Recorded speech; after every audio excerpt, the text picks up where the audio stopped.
নরিন আপু সুন্দর করে গ্রুপে একটা এসএমএস করেন যেন দ্রুত যুক্ত হয়। আমরা ক্লাস দ্রুত শুরু করবো আজকে।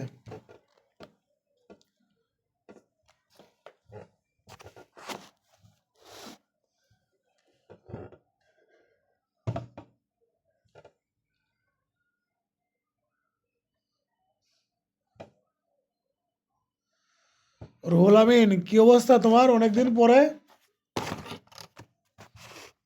ভাই সালাম আলাইকুম। ওয়ালাইকুম আসসালাম।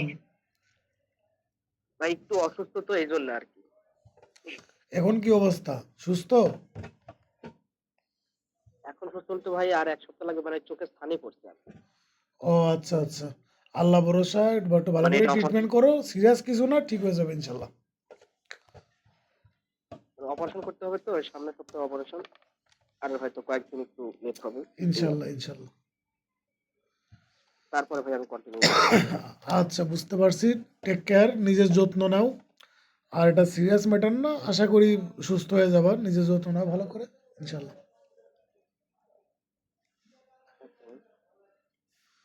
ফারজানা লিমন আপু কেমন আছেন? আসসালামু আলাইকুম স্যার, ভালো আছেন? আলহামদুলিল্লাহ ভালো আছি। আয়ন কেমন আছো? আসসালামু আলাইকুম স্যার, ভালো আছে স্যার। যাক আলহামদুলিল্লাহ। নরিন আপু কেমন আছেন?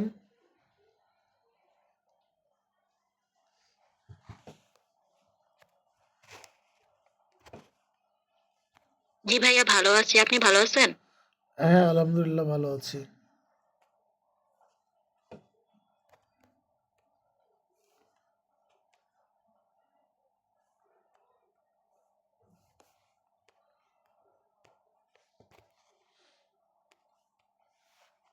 স্যার, হ্যাঁ অয়ন, বলো।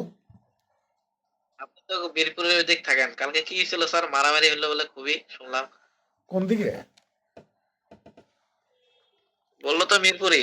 এখন ওই যে জামাতে ধরে যে চেঁচানি দিছে এলাকাবাসী, ওইটা। ও না, আমি এরকম কোনো কিছু কোনো শুনি নাই, বা হয়তো ব্যস্ত ছিলাম, হয়তো খেয়াল করতে পারি নাই। আজ কয়দিন একটু ব্যস্ত বেশি।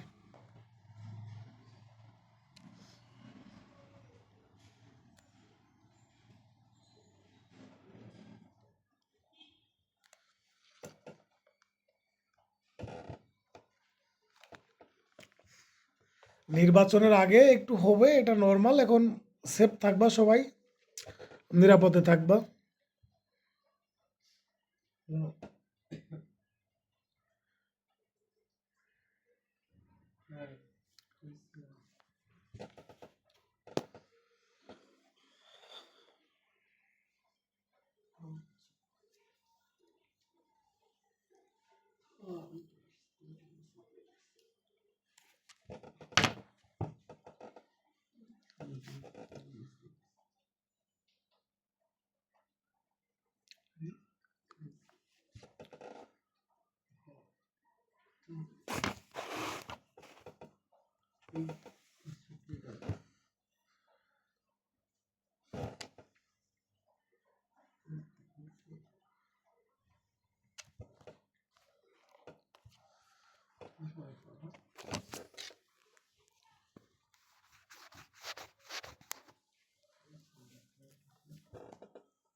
লতিফ ভাই কেমন আছেন?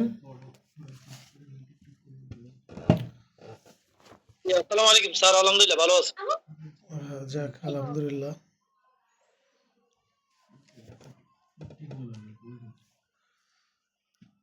আচ্ছা, আমরা ক্লাস শুরু করি, ঠিক আছে? ওয়েট করার মতো কোনো সময় নাই আমাদের হাতে।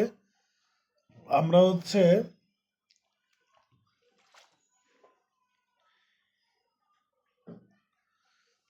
গতদিন কোন পর্যন্ত পড়িয়েছিলাম?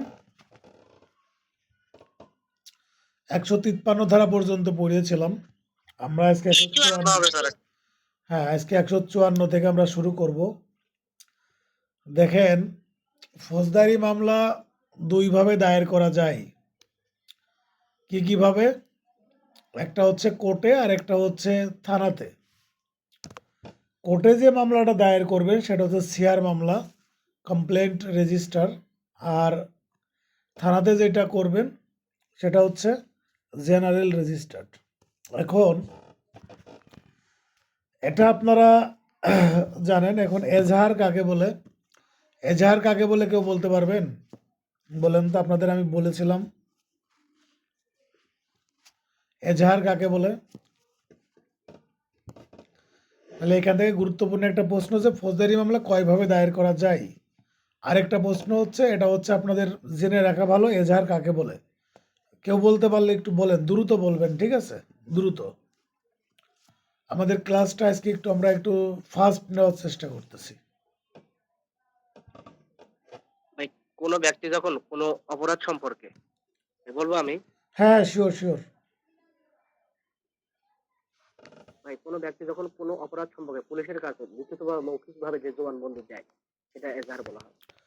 এজাহার বলা হয়। এবং এই এজাহারটা হচ্ছে আপনার এই যে বিডি ফর্ম নাম্বার হচ্ছে 27, এই 27-এ অন্তর্ভুক্ত হওয়ার আগ পর্যন্ত এটা হচ্ছে আপনার এজাহার। আর বিডি ফর্ম নাম্বার 27 এটাতে অন্তর্ভুক্ত হলে সেটা এফআইআর হিসাবে গণ্য হয়ে যায়। এই এজাহারে স্বাক্ষর করবেন হচ্ছে সংবাদদাতা, যে হচ্ছে সংবাদ দিবেন, সে শুধুমাত্র আপনার এজাহারে স্বাক্ষর করবেন। এখানে পুলিশ অফিসার স্বাক্ষর করবেন না। আমাদের 54 ধারার আলোচ্য বিষয় আছে এফআইআর।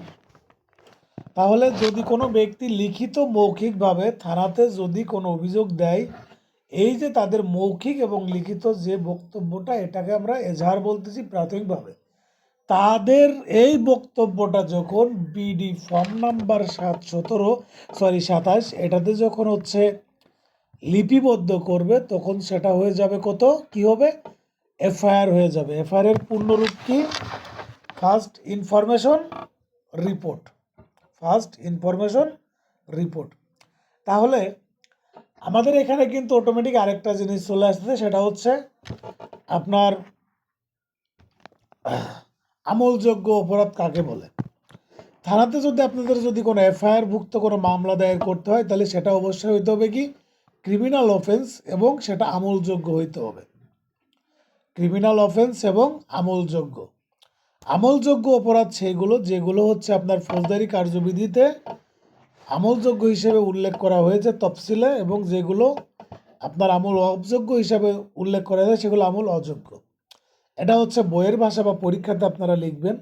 আর সাধারণ সেন্সে আমলযোগ্য বলতে বোঝায় যেই অপরাধের তদন্ত পুলিশ অফিসার ম্যাজিস্ট্রেটের অনুমতি ছাড়া করতে পারে, সেই অপরাধগুলো হচ্ছে আমলযোগ্য অপরাধ। এটা হচ্ছে আপনাদের জেনারেল সেন্স। দেখেন, যদি কোনো মামলা থানাতে করা হয়, থানাতে করা হইলে এফআইআর অন্তর্ভুক্ত করার পরে বা এফআইআর করার পরে যদি কোনো আসামিকে গ্রেপ্তার করা হয়, গ্রেপ্তার করা হলে 24 ঘন্টার মধ্যে হচ্ছে কি করতে হবে, ম্যাজিস্ট্রেটের সামনে হাজির করতে হয়। আর যদি ওয়ারেন্টে যদি কোনো ব্যক্তিকে অ্যারেস্ট করা হয়, তাহলে অনাবশ্যক বিলম্ব ছাড়া ম্যাজিস্ট্রেটের নিকট হাজির করতে হয়। এখন এই এফআইআর স্বাক্ষর করবেন হচ্ছে পুলিশ অফিসার আর হচ্ছে সংবাদদাতা। তাহলে আমরা এখানে দুইটা জিনিস পাইলাম, একটা হচ্ছে এজাহার আর একটা হচ্ছে এফআইআর। এফআইআর হচ্ছে আপনার এই এজাহারের যখন আপনার এজাহারটা যখন বিডি ফর্ম নাম্বার 27 সেটাতে অন্তর্ভুক্ত করবেন, সেটা হয়ে যাবে এফআইআর। আর এফআইআর হয় হচ্ছে শুধুমাত্র আমলযোগ্য অপরাধ। আমলযোগ্য অপরাধ কোনগুলো? যেগুলো হচ্ছে পুলিশ অফিসার বিনা আপনার ওয়ারেন্টে গ্রেপ্তার করতে পারে। এখন এই যে আপনাদের যে আমি এফআইআর বললাম, এটাকে বলা হয় জিআর কেস, জেনারেল রেজিস্টার যেহেতু, আবার বলা হয় এফআইআর কেস, আবার বলা হয় পুলিশ কেস। তাহলে এখানে আমরা কয়টা নাম পাইলাম? 3টা নাম পাইলাম। একটা জিআর মামলা বা জিআর কেস, একটা এফআইআর কেস, আর একটা হচ্ছে পুলিশ কেস। পুলিশ কেস এটা আপনার সাধারণ যে পাবলিকগুলো আছে তারা অনেক সময় আপনার এগুলো ইনক্লুড করে বা আসলে উচ্চারণ করে, এই জন্য এটাও চলে আসছে। এখন আপনাদের এফআইআর কাকে বলে এটা যদি লিখতে দেয় তাহলে আপনারা সুন্দর করে এভাবে লিখবেন। আবার যদি বলে যে জিআর কেস কাকে বলে, আবার যদি বলে পুলিশ কেস কাকে বলে, এই তিনটা শব্দের যে কোনো একটা শব্দ দিয়ে এই পরীক্ষাতে প্রশ্ন আসলে 154 ধারাকে আপনারা ইন্ডিকেট করে প্রথমে এজাহারকে আপনারা বর্ণনা করবেন, তারপরে গিয়ে ওই এজাহারটা আপনার বিডি ফর্ম নাম্বার 27 এটাতে অন্তর্ভুক্ত করাবেন, তাহলে এফআইআরে চলে যাবেন। তারপরে গিয়ে ওটা দেওয়ার পরে তখন বলবেন যে ইয়াকে আপনার কি বলা হয়, এফআইআর বলা হয়। এখন এজাহারে স্বাক্ষর করবেন সংবাদদাতা, এফআইআরে স্বাক্ষর করবেন সংবাদদাতা এবং পুলিশ অফিসার বা পুলিশ কর্মকর্তা। এই যে আমরা পাইলাম হচ্ছে 154 ধারার, এইগুলো হচ্ছে আপনার এখানের এমসিকিউ। এইগুলোর পরে গিয়ে আমরা চলে যাব হচ্ছে 155 ধারাতে। 155 ধারাতে বলতেছে যে আমল অযোগ্য অপরাধের সংবাদ। দেখেন, আমরা জানি থানাতে হচ্ছে আমলযোগ্য অপরাধের সংবাদ হচ্ছে থানাতে দিতে হয়। যদি কোনো ব্যক্তি আমল অযোগ্য অপরাধের সংবাদ যদি থানাতে দিয়ে দেয়, সেক্ষেত্রে থানা কি করবেন? যদি কোনো ব্যক্তি, যেমন ধরেন যে ওয়র হচ্ছে আপনার কি করলো, পুলিশ থানাতে গেল, থানাতে গিয়ে এরকমের একটা অপরাধের আপনার অভিযোগ করলো যে অপরাধ হচ্ছে আপনার আমলযোগ্য নয়, আমলযোগ্য অপরাধ। সেক্ষেত্রে পুলিশ অফিসার তাদের সেই বক্তব্য হচ্ছে কি করবেন, BP Bangladesh police report, BP form number, not BD, আমি আগে মিস্টেক করেছি, বিপি ফর্ম নাম্বার হচ্ছে 65 এই 65তে হচ্ছে আপনার কি করবেন, লিপিবদ্ধ করবেন। লিপিবদ্ধ করার পরে তারপরে সেটা হচ্ছে কি করবেন, ম্যাজিস্ট্রেটের কাছে প্রেরণ করবেন। এই আপনার আমল অযোগ্য যদি কোনো সংবাদ যদি আপনার পুলিশের কাছে দেওয়া হয়, সেক্ষেত্রে পুলিশ কিন্তু কি করতে পারে না, যাদের বিরুদ্ধে এই অভিযোগটা দেওয়া হয়েছে তাদেরকে গ্রেপ্তার করতে পারে না, কারণ এটা হচ্ছে আমলযোগ্য অপরাধ না, এটা হচ্ছে আমল অযোগ্য অপরাধ, আমল অযোগ্য অপরাধ। সেক্ষেত্রে কি করতে পারবে না, সেক্ষেত্রে আপনার পুলিশ অফিসার ওয়ারেন্ট ব্যতীত গ্রেপ্তার করতে পারবে না। এটা হচ্ছে আপনার, তাহলে বিপি ফর্ম নাম্বার কততে লিপিবদ্ধ করবেন, আমল অযোগ্য হইলে 65 আর আমলযোগ্য হলে বিপি নাম্বার 27। এখন এই যে আমল অযোগ্য অপরাধ আপনার বিপি ফর্ম নাম্বার 65তে পুলিশ কর্মকর্তা কি করলেন, লিপিবদ্ধ করলেন। এইভাবে লিপিবদ্ধ করার পরে যে মামলাগুলো হয় সেগুলোকে বলা হয় নন জিআর মামলা, নন এফআইআর মামলা, ঠিক আছে, নন জিআর মামলা, নন এফআইআর মামলা। এখন যদি আপনাদের পরীক্ষাতে প্রশ্ন আসে যে নন জিআর মামলা কাকে বলে, আবার যদি পরীক্ষাতে প্রশ্ন আসে নন এফআইআর মামলা কাকে বলে, নন এফআইআর মামলা কাকে বলে, সেক্ষেত্রে আপনারা কি করবেন, 155 ধারা আপনারা টেনে নিয়ে আসবেন। একটা জিনিস মনে রাখবেন, শুধুমাত্র মেন যে পয়েন্ট সেটা হচ্ছে এটা কি আমলযোগ্য অপরাধ নাকি আমল অযোগ্য অপরাধ, এটা আমলযোগ্য অপরাধ নাকি আমল অযোগ্য অপরাধ, এইটা হচ্ছে আপনারা কি করবেন, ভালো করে একটু মনে রাখবেন। যখন আমলযোগ্য হবে সেটা হবে এফআইআর কেস, সেটা হবে পুলিশ কেস, সেটা হবে আপনার জিআর কেস। আর যখন আমল অযোগ্য হবে সেটা হবে কত, সেটা ধারা হবে 155 এবং নন এফআইআর কেস, নন জিআর কেস।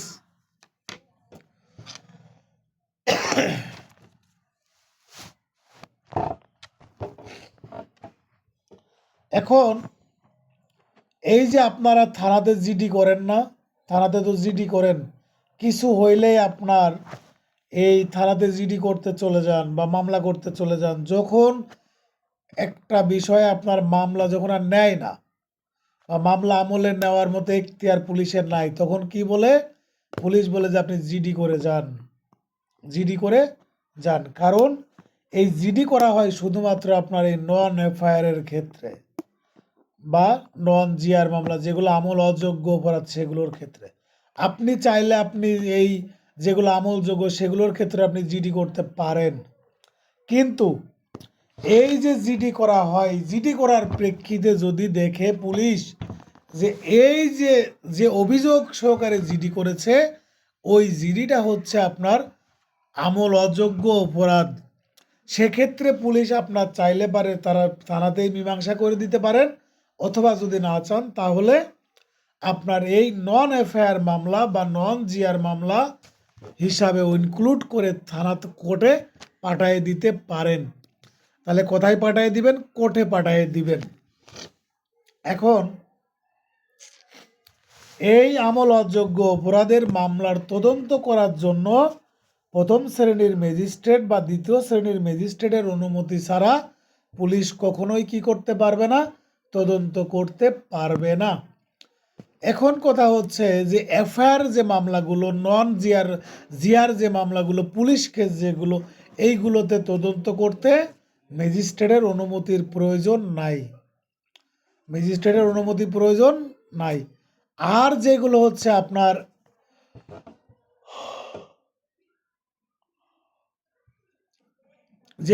আপনার নন এফআইআর মামলা, নন জিআর মামলা, সেগুলোর ক্ষেত্রে ফার্স্ট ক্লাস ম্যাজিস্ট্রেট অথবা সেকেন্ড ক্লাস ম্যাজিস্ট্রেটের কি লাগবে? অনুমতি লাগবে, অনুমতি লাগবে।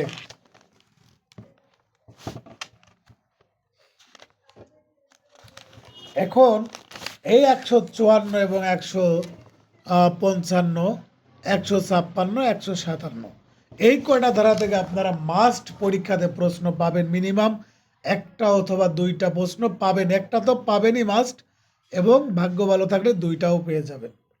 এখন আমরা চলে যাব এই 56 ধারাতে, 156 ধারাতে।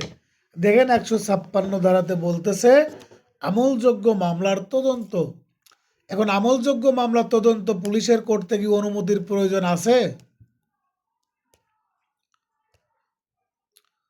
আছে কি না? নাই। আর নাই। এখন তাহলে এই 154 ধারার অধীনে আমলযোগ্য অপরাধের তদন্ত পুলিশ অফিসার ম্যাজিস্ট্রেটের অনুমতির প্রয়োজন নাই। এই 156 ধারার উপধারা সহকারে পড়বেন, একদম উপধারা সহকারে মুখস্থ করবেন, তাহলে আমলযোগ্য মামলা তদন্তের ক্ষেত্রে আপনার ম্যাজিস্ট্রেটের অনুমতির প্রয়োজন নাই। উপধারা একে বলতেছে, 156 উপধারা 1। এবার আমরা চলে যাব 156। দেখেন 156(3) বলতেছে যে ম্যাজিস্ট্রেট 190 ধারার অধীনে কোনো অপরাধ আমলে নিয়ে পুলিশের নিকট প্রেরণ করলে তার তদন্ত করতে পারেন 156-তে। তাহলে 156(3) হচ্ছে আপনার ম্যাজিস্ট্রেটের অনুমতি সাপেক্ষে তদন্ত, আর 156(1) হচ্ছে ম্যাজিস্ট্রেটের অনুমতি ছাড়া তদন্ত।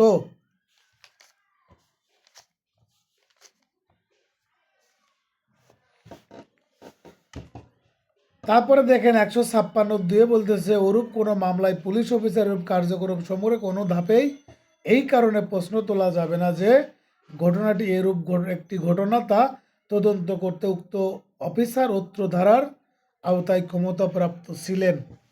তাহলে উপধারা 2 এর প্রয়োজন নাই, উপধারা 2 আপনাদের পড়া লাগবে না। তাহলে আপনাদের পড়া লাগবে কোনটা কোনটা? 156 উপধারা 1 আর 156 উপধারা 3। 156 উপধারা 1-এ বলতেছে হচ্ছে আমলযোগ্য অপরাধের তদন্তের ক্ষেত্রে ম্যাজিস্ট্রেটের অনুমতির প্রয়োজন নাই, আর 156(3) বলতেছে 190 ধারার অধীন অপরাধ আমলে গ্রহণ করে সেই অপরাধ কি করতে পারেন? আপনার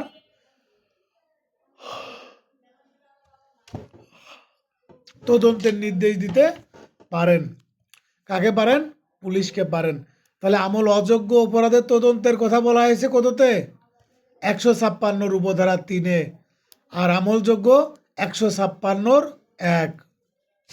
তাহলে 156 ধারা 2টা আমরা উপধারা পড়লাম, 2টো উপধারা হচ্ছে উপধারা সহ মুখস্থ করবেন। এইখান থেকে প্রশ্ন আসলে পারে উপধারা সহ প্রশ্ন আসবে, আসার সম্ভাবনা বেশি। 157 চলে যাবেন। 157তে বলতেছে আমল অযোগ্য মামলার তদন্ত পুলিশ অফিসার ক্ষমতাপ্রাপ্ত প্রথম এবং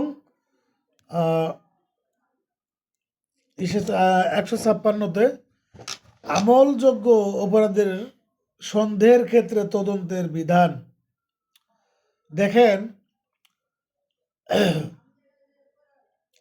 কোনো আমলযোগ্য অপরাধ ঘটেছে বলে থানার ভারপ্রাপ্ত কর্মকর্তার নিকট যদি সন্দেহ হয়, উক্ত সন্দেহের ভিত্তিতে ম্যাজিস্ট্রেটের অনুমতি ছাড়াই তদন্ত পরিচালনা করতে পারবেন।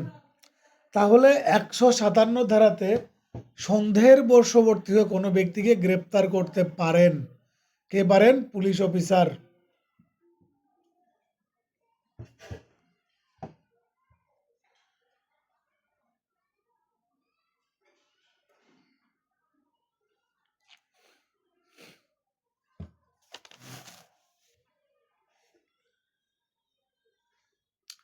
তাহলে আমরা দেখলাম যে জিআর মামলা দায়ের করতে হয় থানাতে, এফআইআর মামলা দায়ের করতে হয় থানাতে, পুলিশ কেস করতে হয় থানাতে। এটা কত ধারার অধীন? 154 ধারার অধীন, যদি সেটা আমলযোগ্য হয়। আর আমল অযোগ্য হলে 155 ধারাতে। আর কোর্টে যদি মামলা করতে হয় তাহলে কত ধারার অধীনে যে মামলা করবেন বলেন? কোর্টে যে যদি মামলা করতে হয় 200 ধারা স্যার। 200 ধারার অধীনে ম্যাজিস্ট্রেট কি করবেন? জবানবন্দি নেবেন। ম্যাজিস্ট্রেট 200 ধারার অধীনে জবানবন্দি নেবেন। কাকে জবানবন্দি নেবেন? সাক্ষীকে, এবং যে মামলা দায়ের করেছে বাদী, সেই বাদীর জবানবন্দি নেবেন। এখন কথা হচ্ছে, এই 200 ধারাতে বিচারক হচ্ছে জবানবন্দি গ্রহণ করেন এবং সাক্ষীদের সাক্ষ্য গ্রহণ করেন। এইটা করার পরে ম্যাজিস্ট্রেট যদি মামলা আমলে নেয়, আমলে নেবেন কত ধারাতে? 190 ধারা। 190 ধারাতে। এখানে কিন্তু আমলে কিন্তু আপনার এই 200 ধারার অধীনে নেবে না। আমলে নিতে হইলে 190 ধারার অধীনেই আমলে গ্রহণ করতে হবে। নির্বাহী ম্যাজিস্ট্রেট তার মামলা যদি আমলে নেয়, যে কোনো মামলা, তাহলেও 190 ধারার অধীনেই নেবেন, 190(4)-এ। এখন এই 157 ধারাতে কোনো ব্যক্তিকে সন্দেহের বশবর্তী হয়ে তাকে গ্রেপ্তার করতে পারেন। এখন দেখেন, 160 ধারাতে চলে যাব। এখানে বলতেছে পুলিশ অফিসার কর্তৃক সাক্ষী তলব। তাহলে যদি তদন্তকারী কর্মকর্তা কোনো সাক্ষীকে তলব করতে পারেন 160 ধারার অধীনে। তারপর দেখেন 161 ধারাতে বলতেছে পুলিশ কর্তৃক সাক্ষীর জবানবন্দি গ্রহণ। তাহলে পুলিশ কর্তৃক সাক্ষীর জবানবন্দি গ্রহণ করতে পারে 161 ধারার অধীনে। তাহলে আপনারা ওই যে দেখেন না, পুলিশের নিকট যদি কোনো আসামি যদি কোনো অপরাধ স্বীকার করে, তাহলে কিন্তু সেটা 161-এ, মানে এই যে 161 ধারার অধীনে সেই জবানবন্দিটা পুলিশ নেয় বা সেই কনফেশনটা নেয়। এখন কথা হচ্ছে, এই 161 ধারার অধীন যে আপনার জবানবন্দিটা নেবেন বা কনফেশনটা নেবেন, এটা কিন্তু সাক্ষ্য হিসাবে ব্যবহার করা যায় না, কিন্তু সার্কামস্ট্যান্সিয়াল এভিডেন্স হিসেবে ব্যবহার করা যায়। এবং ম্যাজিস্ট্রেট হচ্ছে একটা পজিটিভ ধারণা নিতে পারে, কিন্তু এই 161 ধারার আপনার কনফেশনের উপর ভিত্তি করে কোনো আসামিকে শাস্তি প্রদান করা যায় না। কিন্তু বিচারক হচ্ছে একটা অনুমান করতে পারে। এখন এই ব্যবহারের কথা বলা হয়েছে 162 ধারাতে। এখানে বলতেছে যে দেখেন, আমরা কিন্তু দেখলাম যে তলব করবেন হচ্ছে পুলিশ তলব করবেন 160 ধারাতে, জবানবন্দি নেবেন হচ্ছে আপনার 161 ধারাতে, এবং সেটা ব্যবহারের ক্ষমতা বা কতটুকু ব্যবহার হবে সেটা হচ্ছে 162 ধারাতে আলোচনা করা হয়েছে।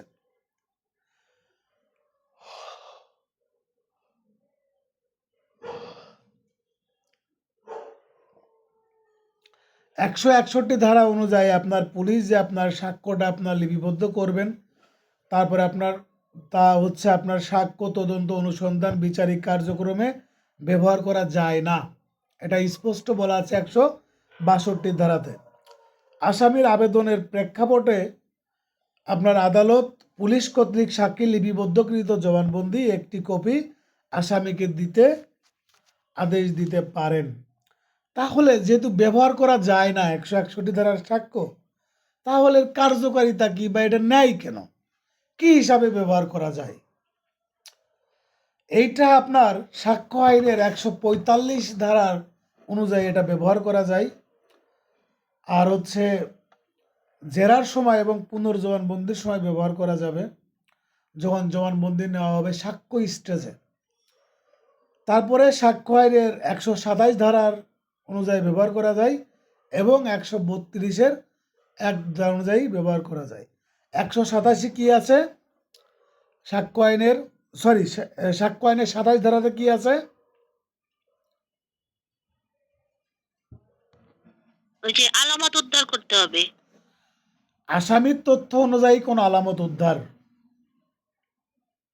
এখন সাক্ষ্য আইনের 32-এর এক ধারাতে কি বলা আছে?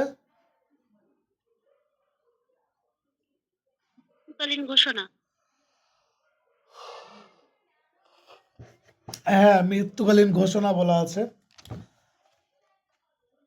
এখন এইটার পরে গিয়ে তাহলে আমাদের ব্যবহার করা যাচ্ছে সাক্ষ্য আইনের 145-এ 27 ধারাতে, ধারা 32-এর 1-এ, আর ব্যবহার।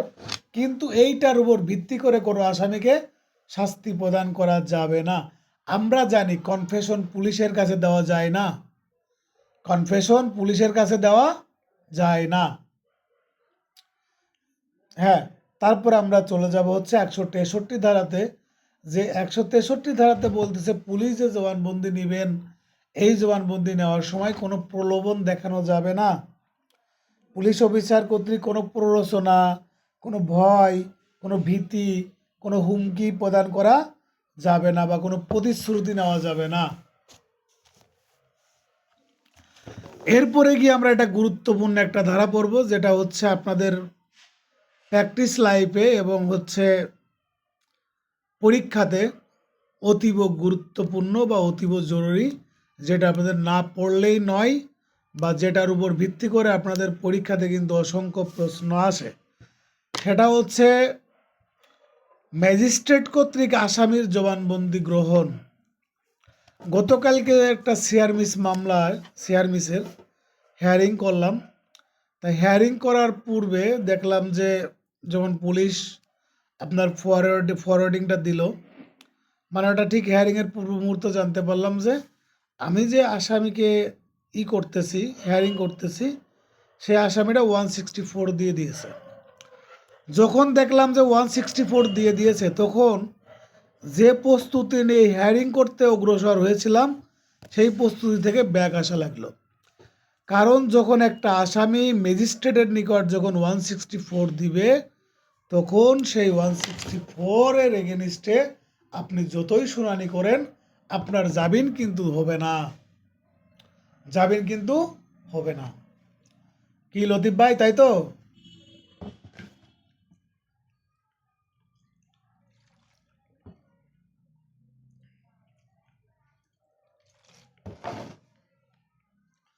লতিফ ভাই, 164 থাকলে কি জামিন দিবে?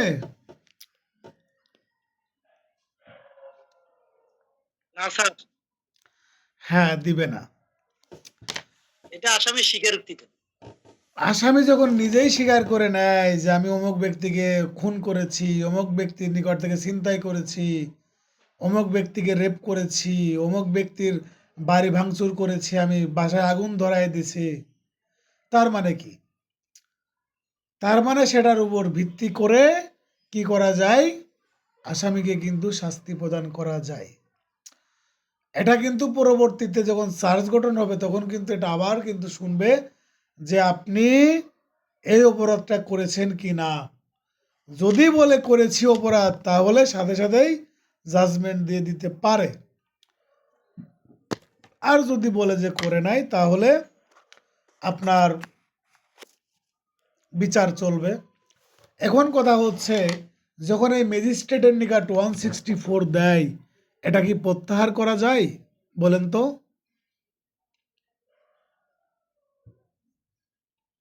স্যার এটা প্রত্যাহার করা যায় না। হ্যাঁ, এটা প্রত্যাহার করা যায়, কিন্তু যখন একজন ব্যক্তি 164 দিবে, তার ঠিক দ্রুত দ্রুত সময়ের মধ্যেই এটা প্রত্যাহারের আবেদন করতে হবে। এটাকে কি বলা হয় ইংরেজিতে? ল্যাটিন টার্ম কি বলেন তো? ল্যাটিন টার্মটা কি, কে বলতে পারবেন? রিট্রাক্টেড কনফেশন। রিট্রাক্টেড কনফেশন মানে একটা কনফেশন দেওয়ার পরে বা স্বীকারোক্তি দেওয়ার পরে সেটা ফেরত নেওয়া। কিন্তু এই কনফেশন ফেরত নেওয়া যায় কিন্তু আপনার খুব দ্রুততম সময়ের মধ্যে। আপনি লেট করে, আপনি আজকে কনফেশন দিয়ে আপনি 2 বছর পরে আপনি জবানবন্দি ফেরত নেবেন বা আপনার স্বীকারোক্তি ফেরত নেবেন, এটা সম্ভব না বা এটা নিতে পারবেন না। তারপরে দেখেন, এই যে আপনার ম্যাজিস্ট্রেটের নিকট জবানবন্দি আসামি দিতে পারে, কোন পর্যায়ে দিতে পারে?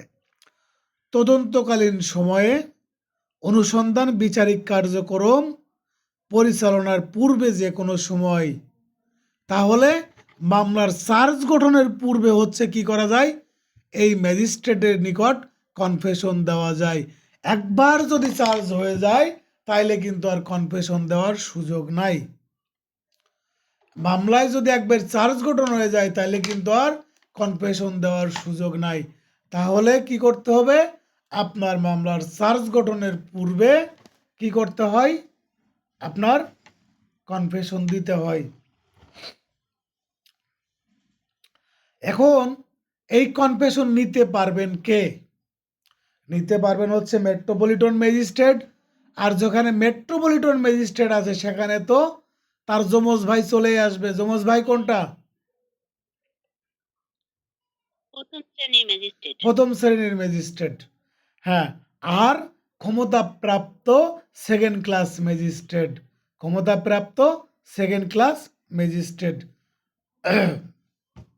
এখন এই জবানবন্দি কিভাবে লিপিবদ্ধ করা হবে এটা বলা আছে 364 ধারাতে।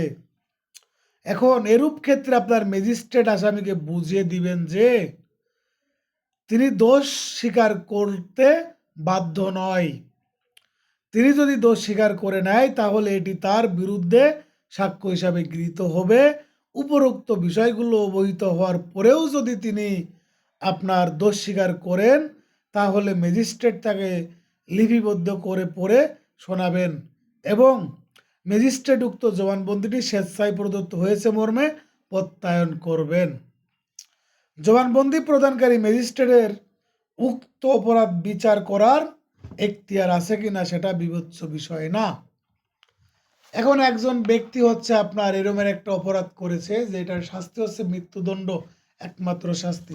সেই ব্যক্তিও যদি কনফেশন দেয় সেকেন্ড ক্লাস ম্যাজিস্ট্রেটের কাছে তাহলে এটা আপনার অবৈধ হবে না, এটা বৈধ হবে।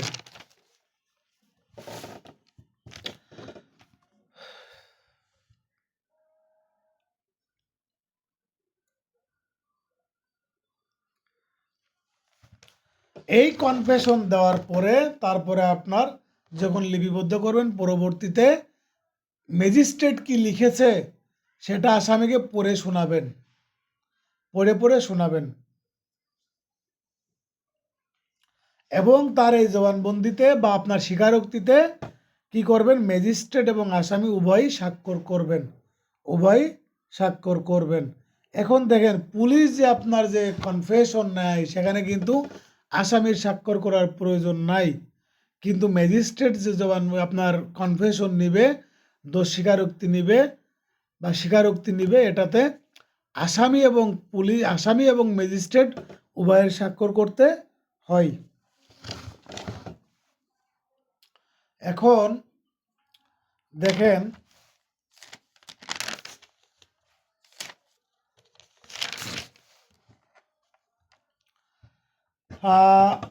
165 ধারাতে আমরা চলে যাব। এখানে পুলিশ অফিসার কর্তৃক তল্লাশি।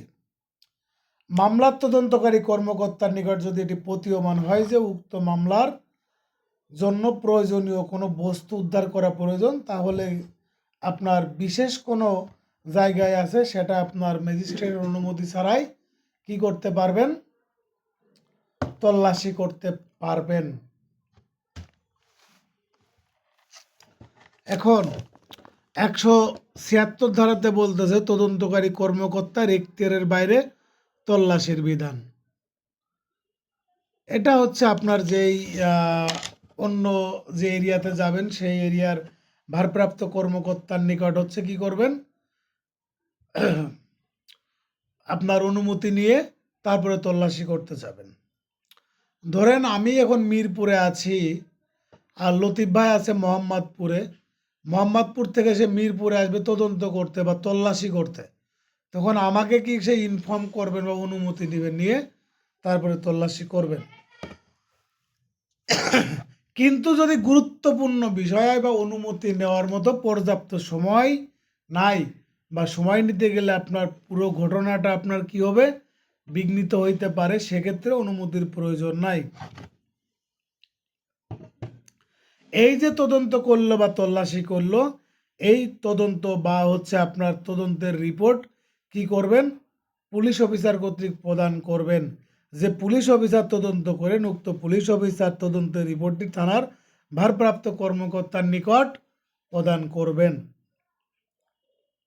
এটা হচ্ছে আপনার 168 সেকশন।